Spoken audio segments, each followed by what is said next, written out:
Welcome to Maybe Create, a channel that deals with creative recycling but also with many decoration techniques to give new life to old forgotten objects or to practice on decorative techniques. In this video I show you how to create molds in ceramic powder, which is a material similar to plaster and also very easy to prepare.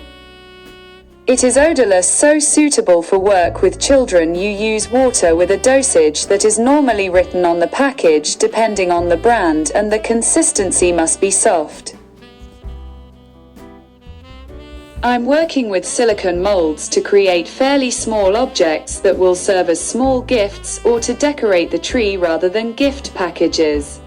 In this case I'm using paper cups, and in one I put water, in the other a quantity of ceramic powder that I need for the number of pieces I want to make. Over time you will learn to measure even by eye. At the beginning I always recommend that you follow the instructions that you will find on the ceramic powder packages precisely. Another interesting tip concerns molds that have parts that shrink, such as the sparrow mold that I would like to make. In this case, equip yourself with a small silicone or plastic spatula so as to gently push the mixture that you have prepared along all the grooves, and in this way you will avoid breakages when you remove the object from the mold. It may happen that once the objects have hardened, a little water appears on the surface. It may mean that the environment where you are working has a high level of humidity or is cold, and therefore the objects have difficulty drying. Or it may be that during the preparation of the dough you used a little excess water. Don't worry, because this is something that can happen often.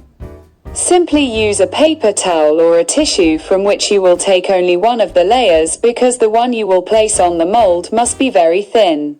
At this point, with the spatula, spread the paper where the water has surfaced so as to absorb it and avoid definitive breakages or cracks of the object once removed from the mold. To speed up the drying process, you can delicately place it over a heat source such as a radiator with a kitchen towel underneath for a few hours. If air bubbles form, before they harden and before absorbing the excess water, remove them with a toothpick.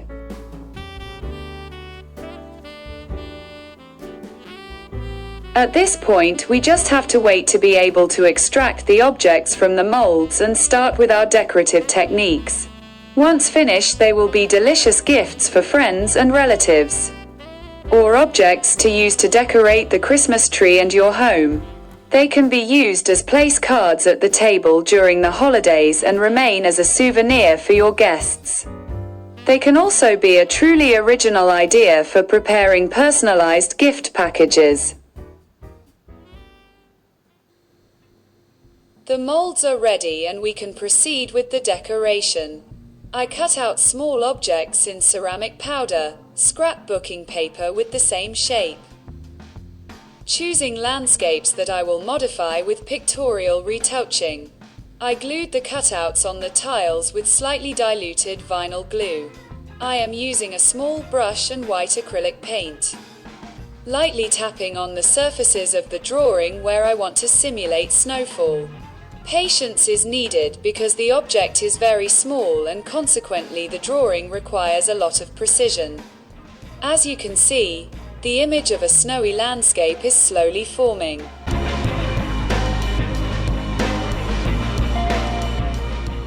I focus on the parts where snow normally settles, so the top of plants and hedges, and in general on all the most exposed points, but without exaggerating. This technique allows you to customize the images depending on the effect you want to create. Once the acrylic color has dried, I will apply a transparent finish to give the small ornaments greater brilliance. Thanks for watching. See you at the next tutorial on Maybe Create.